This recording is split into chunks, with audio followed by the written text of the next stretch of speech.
ममलकत Saudi Arabia की जानिब से जो गुज़िश्ता 8 दिनों से एक खबर वायरल हो रही थी कि सऊदी अरब ने तबलीगी जमात पर बैन और पाबंदी लगाने की बात कही है और उनके तरफ से कोई ऐसा आदेश जारी हुआ है, लेकिन मैं खुद एक बड़े चैनल का मालिक हूँ तो मैंने उसमें भी इस बात को क्लियर किया था और कल और ज़्यादा क्लियर ये बात हो गई है कि जो तबलीगी जमात का तस्वुर हमारे यहाँ है, मरकज़ निज़ामुद्दीन और मौलाना साद साहब और हज़रत मौलाना इलियास साहब का जो मिशन है, ये वो तबलीगी जमात पर सबसे पहले तो मैं आपको बता दूं कि ये वो तबलीगी जमात जो हम तस्वुर करते हैं उस पर पाबंदी नहीं लगाई गई है। ये जो खबरें आ रही है वो साउथ अफ्रीका का एक ग्रुप है अल अहबाब के नाम से, या वो जो भी ग्रुप है उन पर पाबंदी की बात है। यहाँ की गोदी मीडिया ने, जिसको मैं आतंकी मीडिया कहता हूँ, गोदी मीडिया ने कोरोना में तबलीग को जमात को नहीं छोड़ी, निज़ामुद्दीन को नहीं छोड़ी, मौलाना साद को नहीं छोड़ा, तो इनको तो मौका चाहिए था। तो जैसी वहां से ऐसी खबरें आई तो तबलीगी जमात को इन्होंने फिर टारगेट करना शुरू किया,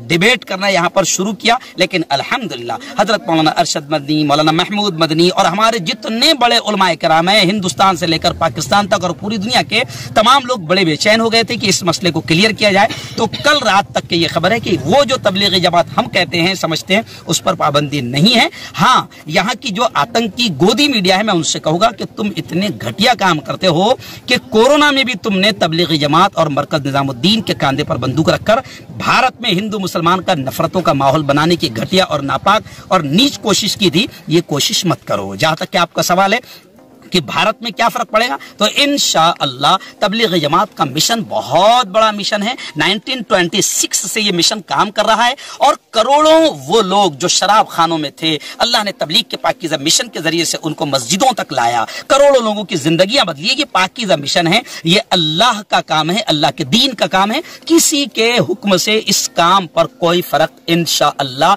ना आज पड़ा, ना कभी इससे पहले पड़ा था, ना आगे पड़ेगा इंशाअल्लाह। अभी क्या हालात है? मौलाना कलीम सिद्दीकी साहब, आप जानते हैं कि वो मुबल्लिग इस्लाम हैं, दाई इस्लाम हैं। आज तकरीबन अब 3.5 से 4 महीने के करीब हो जाएंगे मौलाना कलीम सिद्दीकी साहब अभी जेल में हैं। उन पर जो चीज़ें लगाई गई है, जो इल्ज़ामात उन पर लगाए गए हैं, उसके ताल्लुक से जो हमारी मालूमात है कि 90 दिन तक उसमें कोई सुनवाई नहीं है। लेकिन मेरा साफ कहना है, जब मौलाना कलीम सिद्दीकी साहब को गिरफ्तार किया गया तो उस वक्त भी हमने खुलकर उसका विरोध किया। ये सिर्फ यूपी इलेक्शन का स्टंट है। यूपी इलेक्शन, इनके पास में मुद्दे कुछ नहीं बचे। बाबरी मस्जिद का मुद्दा भी खत्म हो गया।